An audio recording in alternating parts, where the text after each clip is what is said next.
Assalamualaikum warahmatullahi wabarakatuh. Hari ini saya tidak akan meminta Anda untuk percaya secara cepat. Saya tidak akan memaksa Anda untuk menerima bahwa segala hal yang terjadi dalam hidup Anda adalah baik. Namun saya hanya ingin mengajak Anda duduk sejenak, diam sebentar dan mendengarkan perlahan. Karena mungkin selama ini Anda merasa hidup Anda salah waktu. Semua orang seolah berjalan lebih dulu. Mereka menikah lebih dulu, sukses lebih cepat, bahagia lebih mudah. Sementara Anda masih menunggu, masih sendiri, masih mencari. Anda mulai bertanya, mengapa aku belum sampai? Mengapa aku belum diberi? Mengapa aku seperti tertinggal? Tapi pernahkah Anda berpikir bahwa Allah tidak menunda Anda karena melupakan Anda, tapi karena sedang menyiapkan Anda? Karena waktu bukan sekedar angka yang bergerak. Waktu adalah bahasa rahasia dari Allah untuk menyentuh jiwa kita yang keras, untuk membentuk hati kita yang rapuh, untuk membawa kita pulang pelan-pelan tapi di dalam. Dalam video ini, kita akan menelusuri 10 cara Allah menata waktu dalam hidup kita. Menurut pandangan para sufi, kita akan belajar bahwa tidak ada satu momen pun dalam hidup yang terjadi tanpa tujuan. Semua ada waktunya, semua ada maksudnya, dan semua itu demi satu hal, agar kita tidak tersesat. Sebelum kita mulai lebih jauh, kalau Anda merasa isi video ini mewakili kegelisahan Anda selama ini, klik tombol like sebagai tanda bahwa Anda hadir di sini bukan karena kebetulan, tapi karena Allah Subhanahu wa Ta'ala sedang menggerakkan Anda. Jika Anda ingin terus diajak merenung, menyelami makna hidup dan memahami rahasia batin dari kacamata tasawuf, jangan lupa subscribe channel ARS Pandangan Hidup. Kami diciptakan bukan untuk memberi jawaban cepat, tapi untuk menjadi tempat pulang bagi hati yang sedang mencari arah. Allah menunda bukan karena melupakan Anda, tapi karena sedang menyusun diri Anda. Kadang kita merasa hidup tidak adil. Kita sudah berdoa, berusaha, bahkan menangis dalam sujud malam. Tapi jawaban dari Allah terasa lambat, bahkan seperti tak kunjung datang. Namun pernahkah Anda bertanya pada diri sendiri, jika Allah memberikannya sekarang, apakah aku benar-benar sudah siap? Apakah hatiku sudah cukup bersih untuk menjaga nikmat itu dari kerusakan ego dan kesombongan? Para sufi berkata, penundaan dari Allah bukan tanda bahwa Ia tidak peduli. Justru itu bukti bahwa Ia sedang bekerja dalam diam, menyusun jiwa Anda agar mampu menerima takdir yang lebih besar dari yang Anda bayangkan. Terkadang Allah menyembunyikan jawaban itu di balik musim-musim kesabaran. Ia biarkan Anda menunggu bukan untuk menyakiti Anda, tapi untuk menguatkan diri Anda. Karena Allah tahu, hadiah yang agung hanya diterima oleh jiwa yang telah matang dalam kesabaran.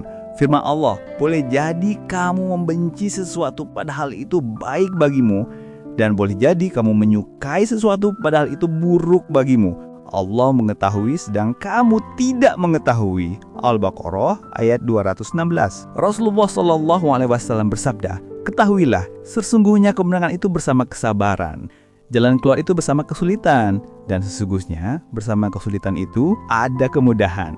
Jadi tanyakanlah pada diri Anda hari ini, apakah Anda benar-benar sedang menunggu? Ataukah sedang dibentuk oleh waktu yang ditentukan Allah? Apakah Anda benar-benar belum diberi atau sebenarnya sedang dipersiapkan untuk menerima yang lebih sempurna? Kita seringkali terburu-buru menilai waktu Tuhan dengan kacamata waktu duniawi kita yang terbatas. Padahal Allah melihat takdir kita dalam skala keabadian. Penundaan itu adalah investasi spiritual, sebuah proses pemurnian yang membersihkan niat, menghilangkan ketergantungan pada makhluk, dan menancapkan tauhid yang murni di dalam hati. Ketika keinginan kita tidak segera terpenuhi, ego yang ingin mengontrol segalanya mulai luruh. Kita dipaksa untuk berserah, untuk benar-benar merasakan ketidakberdayaan kita di hadapan kekuasaannya. Inilah yang oleh para sufi disebut sebagai maqamul fakir atau posisi kefakiran, di mana hamba menyadari sepenuhnya kebutuhannya kepada Allah. Tanpa penundaan itu bisa jadi ketika kita sukses, kesuksesan itu justru menjadi tirai tebal yang menghalangi kita dari pandangan ilahiyah,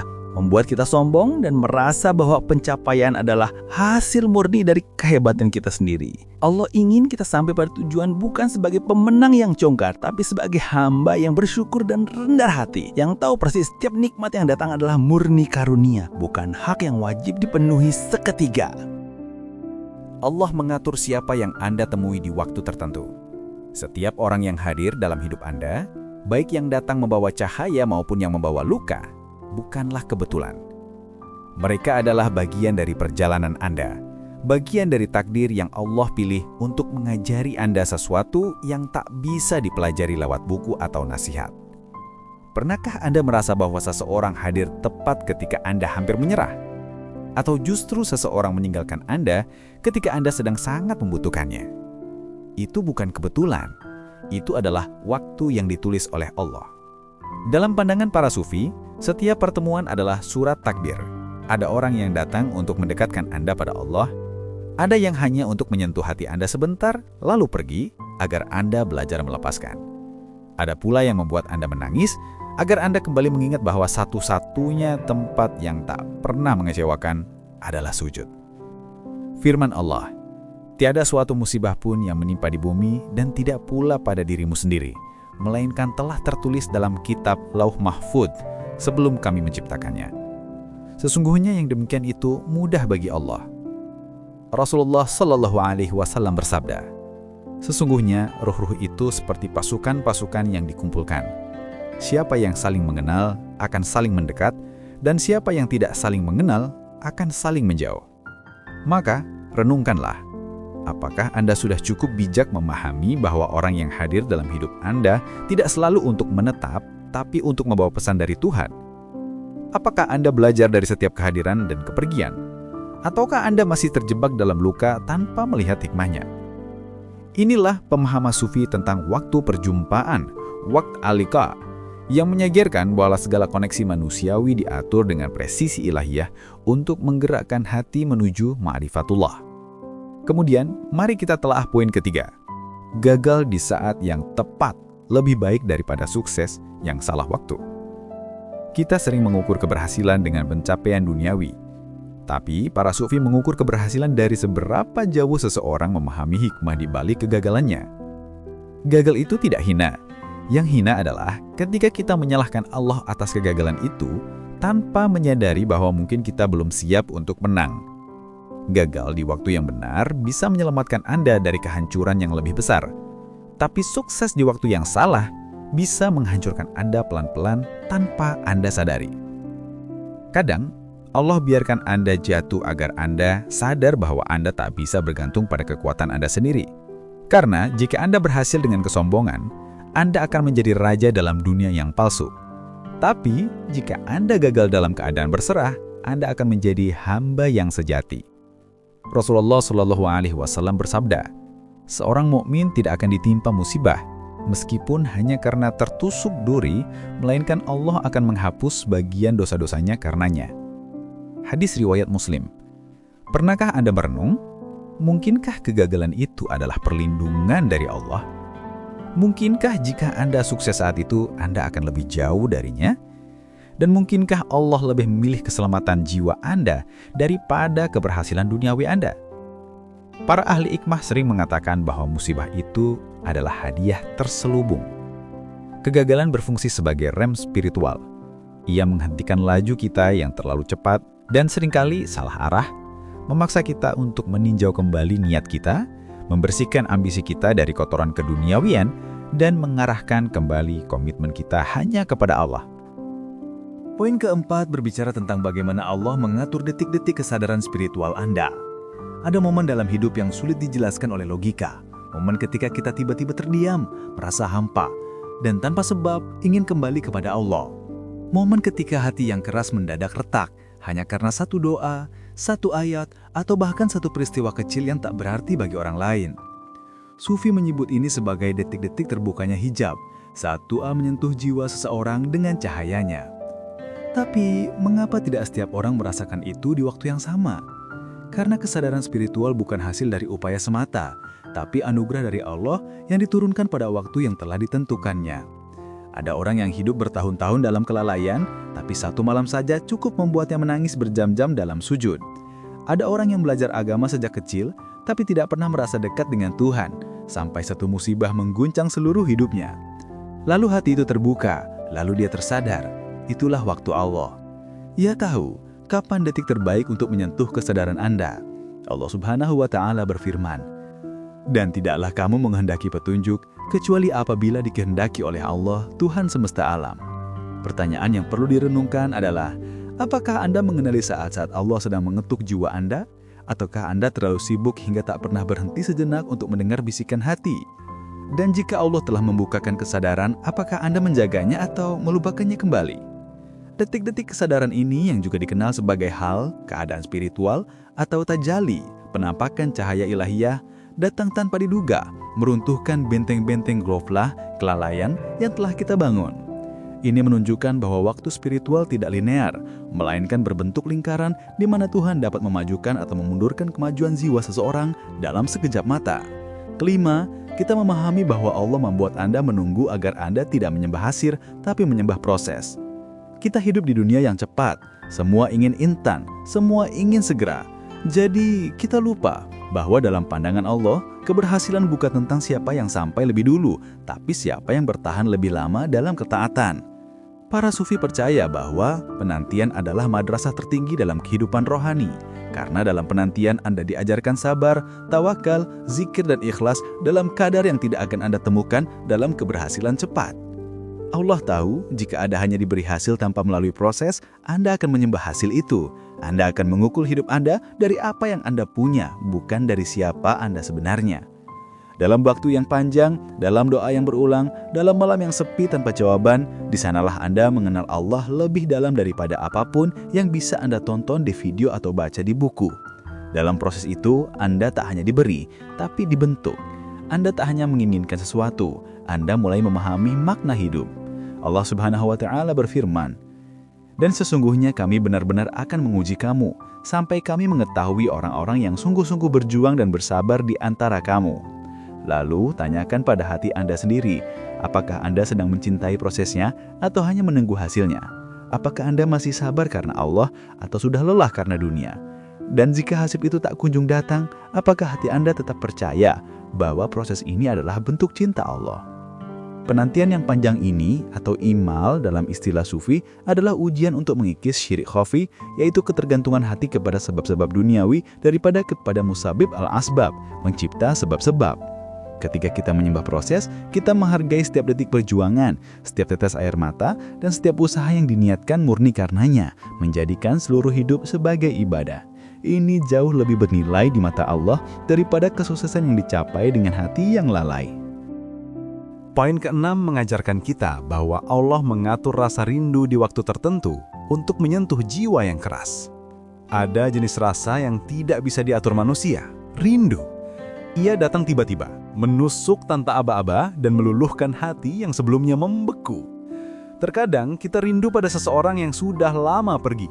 Terkadang kita rindu pada tempat, pada masa lalu, atau bahkan pada versi diri kita yang dulu lebih polos dan dekat dengan Allah. Para sufi percaya bahwa rindu adalah pesan halus dari Allah. Ia tidak hadir begitu saja. Rindu adalah getaran jiwa yang sedang dipanggil untuk pulang. Bukan pulang kepada seseorang, tapi kepada fitrah, kepada Allah. Kadang Anda rindu karena Allah tahu hati Anda mulai keras, maka Dia kirim rasa itu agar Anda kembali menangis. Kadang Anda rindu pada kenangan agar Anda sadar betapa waktu berjalan dan tidak ada yang abadi selain Dia. Allah berfirman dalam Al-Quran, "Ketahuilah, hanya dengan mengingat Allah lah hati menjadi tenang." Ar-Ra'd 28. Maka renungkanlah dalam diam. Apakah rindu ini sedang mengarahkanku untuk kembali pada Allah? Apakah rasa ini datang agar aku berhenti mencintai dunia secara berlebihan? Dan apakah hatiku masih cukup lembut untuk menangkap isyarat lembut dari Allah? Rindu adalah syauq, salah satu makom atau kedudukan tinggi dalam tasawuf, sebuah api yang membakar kelekatan kepada selain Allah, memaksa jiwa untuk merindukan liqa Allah, perjumpaan dengan Allah. Ketujuh, kita belajar bahwa Allah membuat Anda terlambat agar Anda tidak tersesat. Pernahkah Anda merasa iri melihat orang lain melesat jauh? Mereka seolah lebih cepat mencapai semua yang Anda impikan. Karir, pasangan, harta, ketenangan. Sementara Anda masih tertatih, menunggu, bahkan merasa diam di tempat. Tapi, jika Anda menengok kembali ke belakang, berapa banyak penundaan dalam hidup Anda justru menyelamatkan Anda? Berapa banyak keterlambatan yang membuat Anda lebih berhati-hati, lebih banyak berdoa, lebih rendah hati, dan tidak buta arah. Para sufi percaya bahwa terlambat dalam takdir Allah bukan bentuk hukuman, tapi bentuk penjagaan. Karena jika Anda tiba terlalu cepat di tempat yang salah, Anda bisa tersesat. Tapi jika Anda datang lambat dengan bimbingannya, Anda akan sampai dengan selamat. Allah tahu bahwa waktu manusia sering dipenuhi nafsu dan ambisi, maka Dia memperlambat langkah Anda agar Anda sempat bertanya, apakah jalan ini benar? Dia melambatkan langkah Anda agar Anda sempat bertaubat, sempat memperbaiki niat, sempat membersihkan hati yang selama ini berlari hanya untuk dunia. Allah Subhanahu wa Ta'ala berfirman dalam Al-Quran, "Sungguh Tuhanmu melapangkan rizki bagi siapa yang Dia kehendaki dan menyempitkannya. Sesungguhnya Dia Maha Mengetahui, lagi Maha Melihat hamba-hambanya." Coba tanyakan pada hati Anda, apakah aku benar-benar terlambat atau sedang diarahkan agar tidak tersesat? Apakah keterlambatan ini bentuk azab atau bentuk kasih sayang agar aku tidak menghancurkan diri sendiri? Dan jika Allah memperlambatku, apakah aku masih percaya Dia sedang membawaku ke tujuan yang lebih tinggi? Terakhir untuk paragraf ini, poin ke-8, Allah menyisipkan waktu sunyi untuk mengajakmu berdialog. Ada masa di mana Anda merasa semua orang menjauh. Tidak ada tempat bercerita, tidak ada pelukan, tidak ada teman yang memahami. Dunia terasa senyap, tidak ada yang peduli, tidak ada yang mencari. Tapi para sufi mengajarkan bahwa waktu sunyi bukanlah waktu kehampaan. Itu adalah waktu undangan dari Allah. Ketika semua makhluk ditarik dari sisi Anda, itu karena Sang Pencipta sedang ingin bicara langsung dengan Anda. Ia ingin Anda berhenti berbicara dengan dunia dan mulai mendengarkannya. Keheningan adalah waktu kejujuran. Saat tak ada yang menonton Anda, disitulah Anda benar-benar bisa menangis, benar-benar bisa mengadu, dan benar-benar bisa mengakui kesalahan Anda yang selama ini Anda tutupi dari manusia. Jangan buru-buru mengisi sunyi dengan hiburan. Jangan buru-buru mengusir sepi dengan pelarian. Duduklah, diamlah. Dengarkan suara hati Anda. Karena bisa jadi itu adalah satu-satunya kesempatan Anda untuk berdialog dengan Allah tanpa perantara. Allah Subhanahu wa Ta'ala berfirman, "Dan apabila hamba-hambaku bertanya kepadamu tentang aku, maka jawablah, sesungguhnya aku dekat. Aku mengabulkan doa orang yang berdoa apabila ia berdoa kepadaku." Maka, tanyakan pada diri Anda, apakah aku sudah cukup mendengar soal Tuhan dalam keheningan, atau aku terlalu takut untuk menyendiri dengan jiwaku sendiri? Apakah kesunyian ini benar-benar kesepian, atau justru saat yang paling suci untuk bercakap-cakap dengan Allah? Melanjutkan perenungan kita, mari kita masuki 2 poin terakhir yang menjelaskan bagaimana waktu digunakan sebagai jembatan menuju Allah. Poin ke-9, Allah mengatur pertemuan dengan kitabnya di saat yang tepat. Pernahkah Anda membuka mushaf dan menemukan satu ayat yang seolah menjawab semua pertanyaan Anda?